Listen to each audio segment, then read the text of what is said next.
यार विद्यार्थियों, आप सभी का स्वागत है हमारे प्यारे YouTube channel Pradeep sir education पे। आपके लिए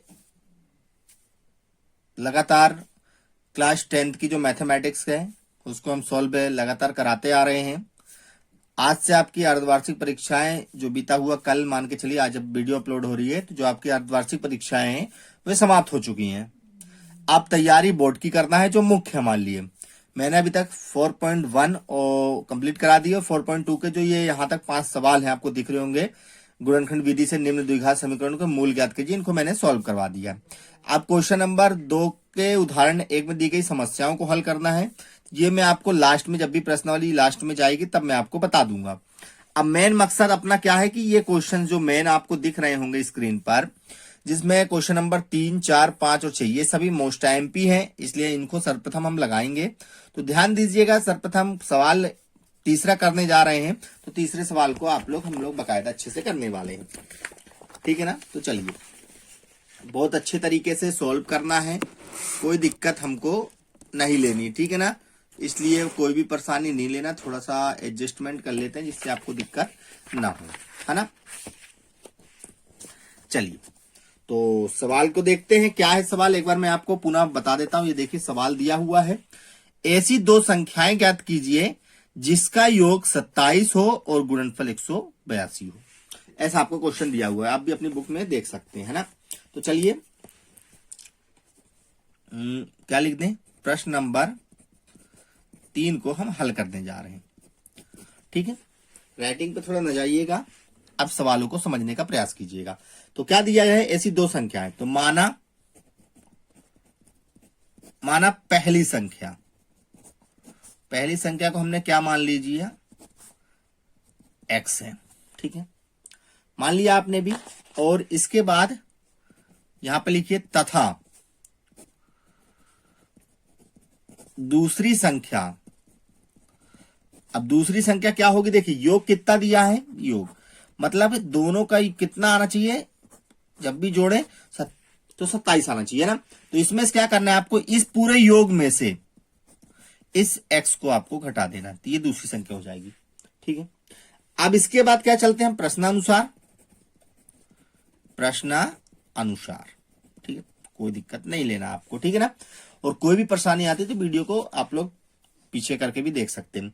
क्या बोला है, गुणनफल 182 हो, इन दोनों संख्याओं का गुणनफल कितना है, इन दोनों संख्याओं का गुणनफल जो है वो कितना है, 182 है। कोई दिक्कत अपने को नहीं लेनी है, क्योंकि अगर दिक्कत लेते हैं तो परेशानियों का सवाल हो जाएगा, ठीक। इसके बाद यहां पर क्या करना है, हमको गुणा करना है। x का गुणा किससे कर दो, 27 से, तो 27x हो गया, प्लस माइनस माइनस का चिन्ह, x का गुणा x से करो तो x² बराबर 182। और गुणनखंड करने के लिए हमको क्या करना है, इन सभी का पंचांतरण करना है, ठीक है ना। इन सभी को क्या करते हैं हम, पंचांतरण, ठीक है। अब ये पूरे जाएंगे इस साइड, लेफ्ट से कहा जा रहे हैं, राइट की ओर, तो ये माइनस का उस साइड काय का हो गया, प्लस का हो गया। ये प्लस का है, बराबर किस साइड जाएगा, तो काय का होगा, माइनस का हो गया। और ये अपनी जगह पे पहले से मौजूद है। और इस साइड पूरे में क्या बचा, 0 बचा, ठीक है। अब इसका गुणनखंड करना है। अब गुणनखंड कैसे करना है ये भी सिखा दूं मैं आपको, यहां पर ध्यान दीजिएगा। x² माइनस 27x प्लस 182 बराबर 0 है, इसका गुणनखंड करते हैं। 182 गुणा x से करिए तो 182 आएगा, क्योंकि यहां पर 1 है। 2 से काटेंगे, 9 दूनी 18, 2 एकम 2। अब यहां पर दिक्कत है, किससे कटेगा ये, 7 से, 7 एकम 7 और 7 तिया 21, फिर 3 से 1। हमारे पास गुणनखंड करने पर 2 गुणे 7 गुणे 3 आ गया। बगैर अच्छे से समझा रहा हूं मैं आपको, ठीक है ना। तो यहां पर जब आने के बाद क्या हुआ, यहां ध्यान दीजिएगा, x² माइनस 27x प्लस 182 बराबर 0 में हमने इसको सॉल्व किया। अब कितना चाहिए हमको, माइनस का 27 आना चाहिए, जिन्होंने पहली वीडियो देखी होगी निश्चित तौर पे। तो देखिए यहां पर मैं लिख सकता हूं 7 दूनी कितना, 14 और 13। अगर मैं इनको माइनस माइनस के चिन्ह के साथ करता हूं तो माइनस का 27 आ जाएगा मेरा। तो यहां पर लिख दे रहा हूं x² माइनस कितना, 14x माइनस का 13x, क्योंकि 27 है तो 14 और 13 27 हो गया, प्लस 182 बराबर 0, ठीक है। इन दोनों से कॉमन क्या है, इन दोनों में देखिए दोनों में x है, x कॉमन ले लीजिए। तो यहां पर क्या बचा, यहाँ 2x से 1x बचा, ये पहले से यहाँ मौजूद है तो 14 हो गया। यहां पर कॉमन देखिए 13 लीजिए, यहां पर x, और मैंने बार बार बताया जो चिन्ह यहां पर होगा वही चिन्ह यहां पर होगा। अब 13 का ऐसा पहाड़ा पढ़ना है तो देखिए 13 का पहाड़ा में अगर 14 बार पढ़ता हूं तो 182 आ जाता है बराबर 0। ये दोनों एक जैसे लग रहे हैं। x माइनस का 14 लिख दीजिए और x माइनस का 13 लिख दीजिए बराबर में 0। अब यहां पर आगे क्या करना है आपको ध्यान दीजिए, तो x माइनस 14 बराबर 0 ले लीजिए और x माइनस 13 बराबर 0 ले लीजिए। ठीक है ना, कोई दिक्कत नहीं है ना। और कोई परेशानी आए तो बार बार वीडियो को आपको देखते रहना। ठीक, अब क्या है पंचांतरण, x बराबर माइनस का 14 इस साइड जाएगा तो प्लस का 14, यहां पर x बराबर कितना हो जाएगा 13 हो जाएगा, ये आ गया। अब यहां पर अभी आपका आंसर नहीं आया। देखिए आपने क्या माना था शुरू में, माना पहली संख्या x और दूसरी संख्या 27, तो अतः पहली संख्या क्या माना है, x माना है। यदि x 14 होता है, पेपर में लिखना पड़ेगा, तो दूसरी संख्या क्या होगी हमारी, दूसरी संख्या क्या हो जाएगी, ध्यान दीजिएगा। यदि पहली संख्या 14, दूसरी संख्या 27 माइनस x माना था, x का मान अगर 14 है तो यहां पर कितना आएगा 13। या पहली संख्या यदि x बराबर 13 लेते हैं हम, तो दूसरी संख्या कितना हो जाएगी, दूसरी संख्या तो 27 माइनस x है ना, तो 27 में से 13 गए कितना आ गया 14। ये आपका करेक्ट आंसर है। ठीक है ना दोस्तों, ये पहला सवाल आपका विद्यार्थियों, मेरे प्यारे विद्यार्थियों, मेरे प्यारे बच्चों, कोई दिक्कत नहीं होगी आपको, ये पहला कंप्लीट। ठीक है ना, चलिए इसी प्रकार आप दूसरे क्वेश्चन भी देख लेते हैं। ठीक है, दूसरे क्वेश्चन में हमको किसी प्रकार की कोई दिक्कत नहीं आनी चाहिए। देखिए दूसरा क्वेश्चन में क्या है आपको अवेलेबल करवा रहा हूं। देखिए क्या दिया है, दो क्रमागत धनात्मक पूर्णांक ज्ञात कीजिए जिनके वर्गों का योग 365 है। ठीक है, चलिए इसको भी देख लेते हैं। माना हल करते हैं, आगे भैया इधर देखो भैया, माना क्वेश्चन नंबर 4 जो है, तो माना दो क्रमागत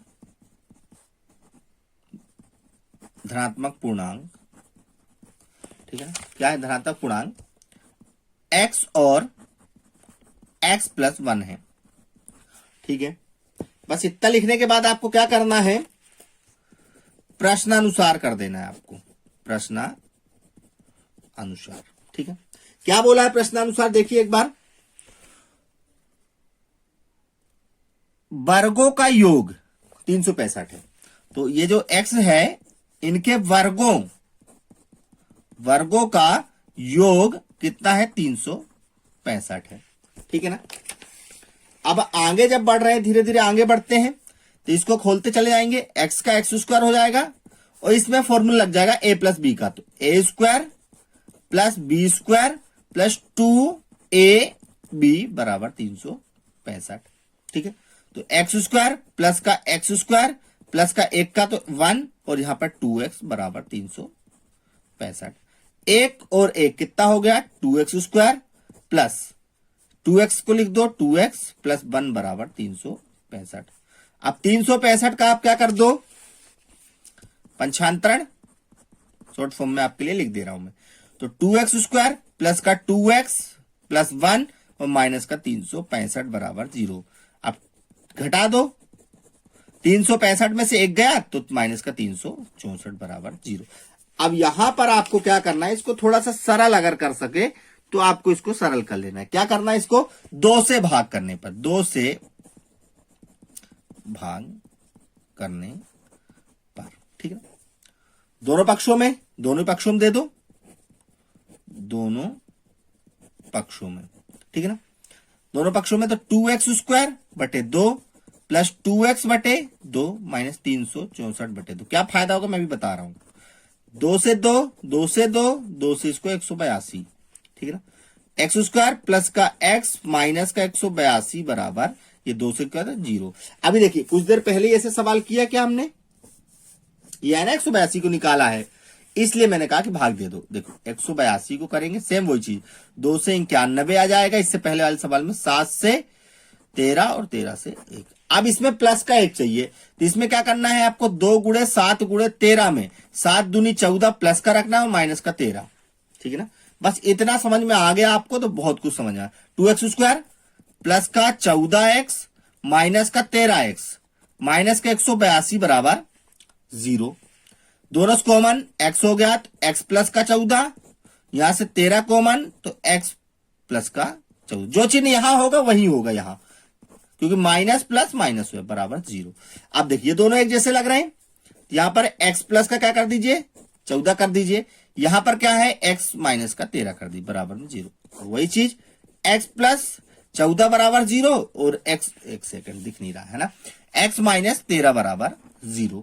ठीक है, तो x बराबर प्लस का इस साइड आके माइनस का हो गया, मैट्रिक खत्म हो गया, इससे कोई लेन देन नहीं। x माइनस 13 बराबर 0, तो ये इस साइड आके कितना हो गया प्लस का 13 हो, इससे मतलब है। तो क्या लिख सकते हैं हम, तो पहली धनात्मक पूर्णांक को क्या माना था x, x कितना आ गया 13, तथा दूसरी को क्या लिख सकते हैं, क्या माना था x प्लस 1, तो x का मान 13 प्लस 1 कितना, एक सेकंड ये x 14, ये देखिए। ठीक है, कोई दिक्कत, पूरा सवाल एक बार दिखा देता हूं मैं आपको, बिल्कुल अच्छे से करिए सवाल। ठीक है ना, कोई दिक्कत नहीं लेना, ये सवाल मोस्ट आईएमपी है, मोस्ट। ठीक है, चलिए अब आगे के सवाल को भी देख लेते हैं। बड़ा प्यारा सा सवाल है ये, है ना।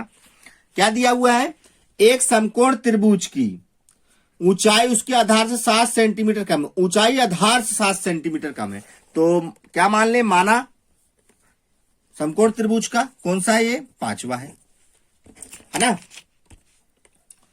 तो माना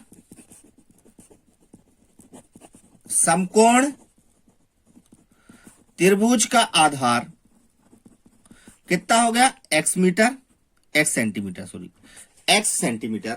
इसी के आगे दिया गया ऊंचाई, ऊंचाई को क्या बोला उसने, जो ऊंचाई बोली गई है वो क्या बोला है कि आधार से 7 सेंटीमीटर कम। आधार क्या है x, x से 7 सेंटीमीटर कम, x से 7 सेंटीमीटर कम।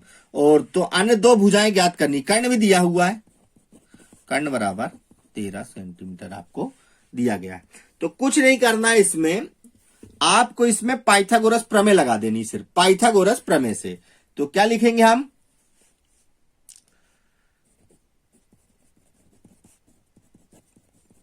पाइथागोरस प्रमेय से। आधार है, ऊंचाई है, कर्ण सब है, तो यहां पर क्या होगा पाइथागोरस प्रमेय, कर्ण का स्क्वायर, लंब की जगह ऊंचाई दिया है तो ऊंचाई का स्क्वायर प्लस कर्ण, आधार का, एक सेकंड सुधार लेना, ठीक है ना, आधार का स्क्वायर। कर्ण कितना है यहां पर ध्यान दीजिए 13 है, तो 13 का स्क्वायर, और ऊंचाई कितनी दी है x माइनस 7 का स्क्वायर, और आधार जो आपका दिया था उसको हमने x माना है। ठीक है, 13 का वंश है ना 169, इसमें फॉर्मूला लगा दीजिए कौन सा, a माइनस बी का, यहां पर मैं लिख दे रहा हूं a माइनस बी का होल स्क्वायर। क्या होता है, a square plus B square minus 2ab, बिल्कुल सरल इजी। तो a square plus B square minus 2ab, a की जगह x है और प्लस का x स्क्वायर। ठीक है, 169 तो है ही, x स्क्वायर 7 का पहाड़ा कितनी बार, 7 बार, 7 से 49, 2 सत्ते 14x प्लस का x स्क्वायर। ठीक है, सेकंड आगे कर लेते थोड़ा सा, x और x कितना हो गया 2x स्क्वायर माइनस का 14x प्लस का 49। ठीक है, यहां पर क्या कर दो 169 का पंचांतरण कर दो, क्योंकि बाकी को ला नहीं सकते। तो 2x देखिए यहां पर 2x अपनी जगह पर, 14x भी अपनी जगह पर, प्लस का 49 भी अपने, ये इस साइड आ जाएगा, तो माइनस का बराबर में इसकी जगह क्या बचा 0, ये यहां पर आ गया, इसकी जगह भी 0 बचा। तो 2x स्क्वायर आगे कर लेते हैं, हाँ क्या है 2x² माइनस का 14x। यहां पर इसको घटाएंगे आप तो आपको कितना प्राप्त हो जाएगा, ध्यान दीजिए, घटाकर 120। ठीक है, यहां पर भी आप क्या कर सकते हैं, इसको तोड़, ज्यादा लंबा नहीं करने साथ से, तो 2 से भाग दे दो, तो 2 से भाग दे देंगे तो यहां पर बचेगा x² और 7 दूनी 14 और यहां पर बचेगा 60 बराबर 0। अब यहां 60 को तोड़ देना, सिर्फ सरल हो गया। ये तो वहां पे गुणा करके करना पड़ता लंबा। 2 से 30, 2 से 15, 3 से 5 और 5 से 1 तोड़ दो। 2 गुणे 2 गुणे 3 गुणे 5। इसको ऐसा करना है कि 7 आ जाए। अब आप बताइए किस किस से टूटेगा। तो 2 दूनी 4, 4 तिया 12 और ये 5। अब माइनस का चाहिए तो यहां पे माइनस, यहां पर प्लस, है ना। तो x² माइनस का 12x प्लस का 5x माइनस 60 बराबर 0, ये आ जाएगा। बिल्कुल परफेक्ट, ठीक है ना, क्योंकि 12 में से 5 गए 7 और 12 पंचे 60 आ गया। हाँ, यहां दोनों से क्या x कॉमन, तो x माइनस 12 और यहां पे 5 कॉमन, तो x 12 पंचे 60। जो चिन्ह यहां होगा वही चिन्ह यहां लगाना, क्योंकि प्लस माइनस माइनस, कंफ्यूज नहीं होना। तो x माइनस 12 एक जैसा है और यहां पर x प्लस 5 बराबर 0 हो गया। ठीक है, अब आगे बढ़े। x माइनस 12 बराबर एक बार 0 ले लीजिए और एक बार x प्लस 5 बराबर 0 ले लीजिए। यहां पर x माइनस का इस साइड जाके प्लस का हो गया, x ये प्लस का इस साइड आके माइनस का हो गया, इसका अस्तित्व खतरा हो गया, है ना। तो यहां पर आधार कितना आ गया, आधार कितना आ गया हमारे पास, क्या माना था x, तो 12 सेंटीमीटर आ गया। ऊंचाई कितना है, तो ऊंचाई हमने मानी x माइनस 7 था, तो 12 में से 7 गया, कितना बचा, 5 सेंटीमीटर बचा, बस। और क्या, आंसर आ गया, कोई दिक्कत वाली बात नहीं है। अपने पास ऊंचाई आ गई अपने पास 5 सेंटीमीटर, आधार आ गया 12 सेंटीमीटर, ये आपका आंसर आ गया। ठीक है ना, एक लाइक तो बनता है, थोड़ी सी मेहनत तो कर रहा हूं, राइटिंग पे न जाइएगा, थोड़ी सी खराब हो सकती है। ठीक है, चलिए अगला सवाल कर लेते हैं इसी खुशी में। यहां देखिए अगला सवाल, अगला जो सवाल है, एक कुटीर उद्योग एक दिन में कुछ बर्तनों का निर्माण करता है। एक विशेष दिन ये देखा गया है कि प्रत्येक नग की निर्माण लागत उस दिन के निर्माण किए गए बर्तनों की संख्या के 2 गुने से 3 अधिक है। यदि उस दिन की कुल निर्माण लागत 90 रुपए है, तो निर्मित बर्तनों की संख्या और निर्मित नग की लागत ज्ञात कीजिए। चलिए, यहां पर सर्वप्रथम आप क्या मान लीजिए, बर्तनों की संख्या लास्ट है, अच्छे से करेंगे, माना क्योंकि बर्तन की बात करी है, बुक भी देखते जाइए। बर्तनों की संख्या कितनी, x मान लीजिए। इसके बाद इसी में बोला है नग की लागत, नग की लागत या बर्तनों की लागत भी कह सकते, बर्तन है, नग की लागत, है ना।